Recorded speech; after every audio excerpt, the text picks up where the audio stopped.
This is a reading from the book of Zechariah, Old Testament New International Version, beginning at chapter 11. Open your doors, Lebanon, so that fire may devour your cedars. Wail, you juniper, for the cedar has fallen. The stately trees are ruined. Wail, oaks of Bashan, the dense forest has been cut down. Listen to the wail of the shepherds, their rich pastures are destroyed. Listen to the roar of the lions, the lush thicket of the Jordan is ruined. This is what the Lord my God says: shepherd the flock marked for slaughter. Their buyers slaughter them and go unpunished. Those who sell them say, "Praise the Lord, I am rich." Their own shepherds do not spare them. For I will no longer have pity on the people of the land, declares the Lord. I will give everyone into the hands of their neighbors and their king. They will devastate the land, and I will not rescue anyone from their hands. So I shepherded the flock marked for slaughter, particularly the oppressed of the flock. Then I took 2 staffs and called one Favor and the other Union, and I shepherded the flock. In 1 month I got rid of the 3 shepherds. The flock detested me, and I grew weary of them, and said, I will not be your shepherd.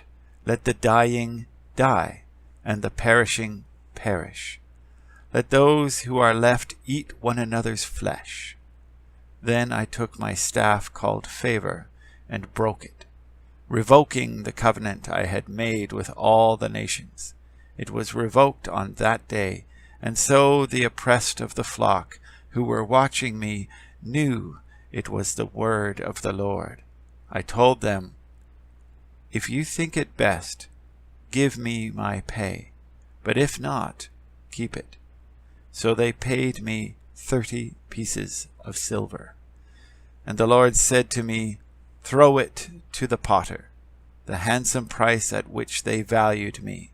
So I took the 30 pieces of silver and threw them to the potter at the house of the Lord. Then I broke my 2nd staff called Union, breaking the family bond between Judah and Israel.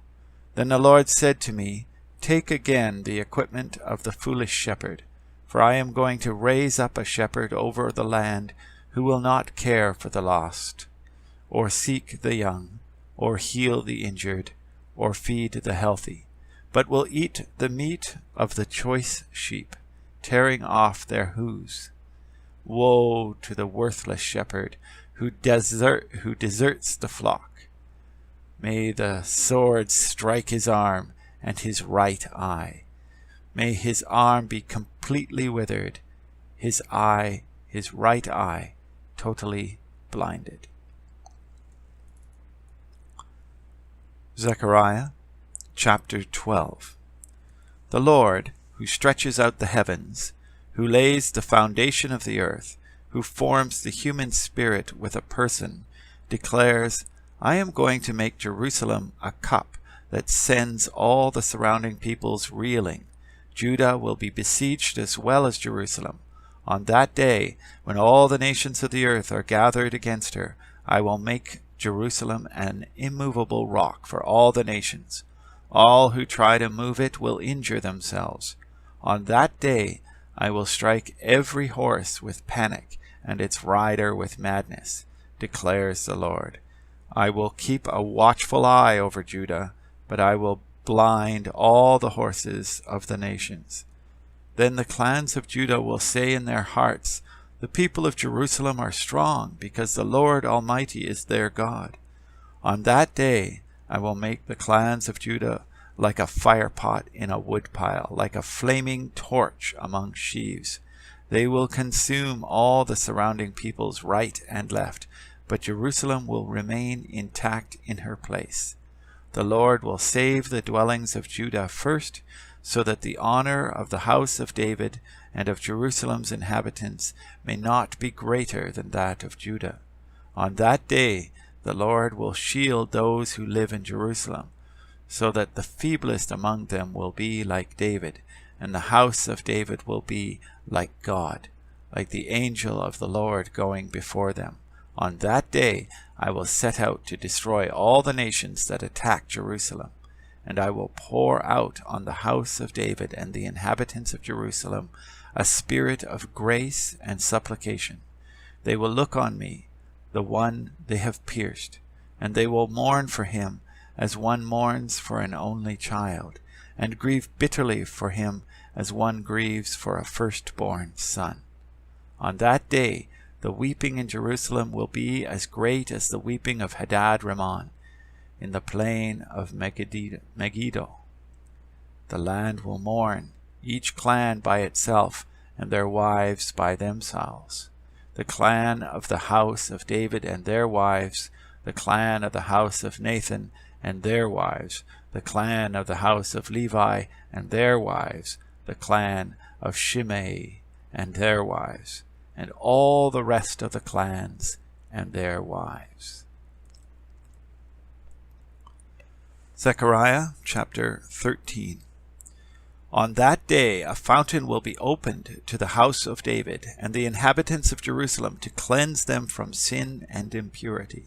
On that day I will banish the names of the idols from the land, and they will be remembered no more, declares the Lord Almighty.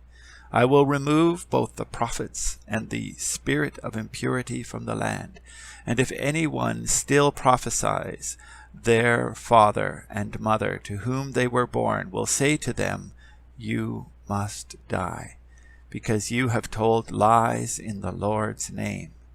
Then their own parents will stab the one who prophesies. On that day every prophet will be ashamed of their prophetic vision.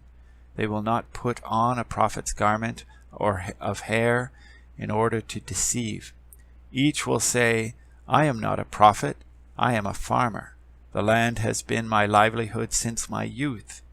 If someone asks, "What are these wounds on your body?" they will answer, "The wounds I was given at the house of my friends.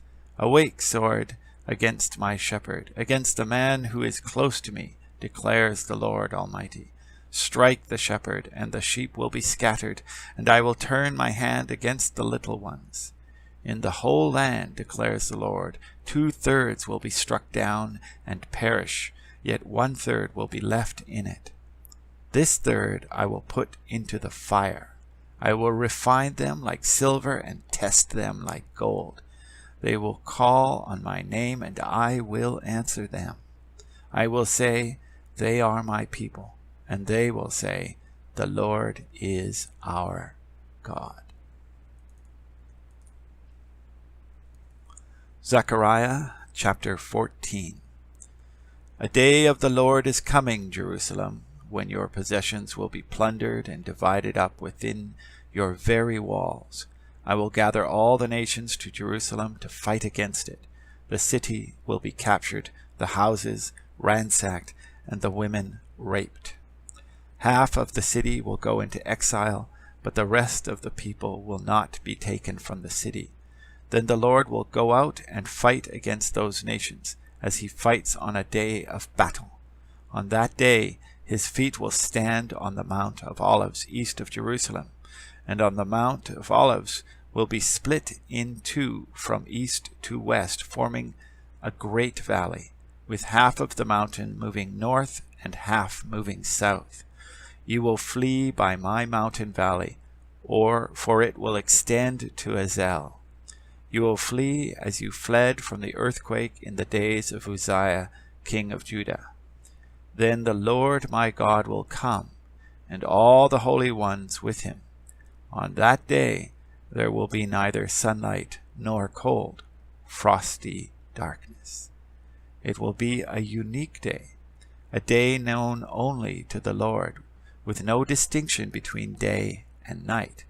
When the evening comes, there will be light.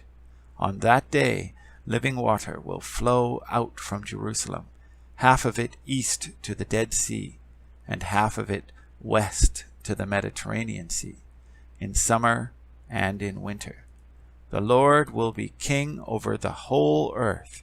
On that day there will be one Lord, and his name the Holy Name.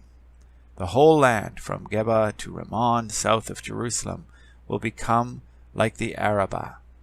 But Jerusalem will be raised up high from the Benjamin gate to the site of the first gate, to the corner gate, and from the tower of Hananel to the royal winepresses, and will remain in its place. It will be inhabited, never again will it be destroyed. Jerusalem will be secure. This is the plague with which the Lord will strike all the nations that fought against Jerusalem. Their flesh will rot while they are still standing on their feet. Their eyes will rot in their sockets, and their tongues will rot in their mouths. On that day, people will be stricken by the Lord with great panic. They will seize each other by the hand and attack one another. Judah too will fight at Jerusalem. The wealth of all the surrounding nations will be collected, great quantities of gold and silver and clothing. A similar plague will strike the horses and mules, the camels and donkeys, and all the animals in those camps. Then the survivors from all the nations that have attacked Jerusalem will go up year after year to worship the King, the Lord Almighty, and to celebrate the festival of tabernacles.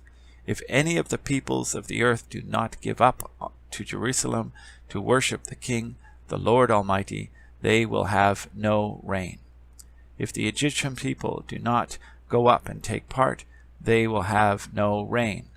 The Lord will bring on them the plague he inflicts on the nations that do not go up to celebrate the festival of tabernacles. This will be the punishment of Egypt and the punishment of all the nations that do not go up to celebrate the festival of tabernacles.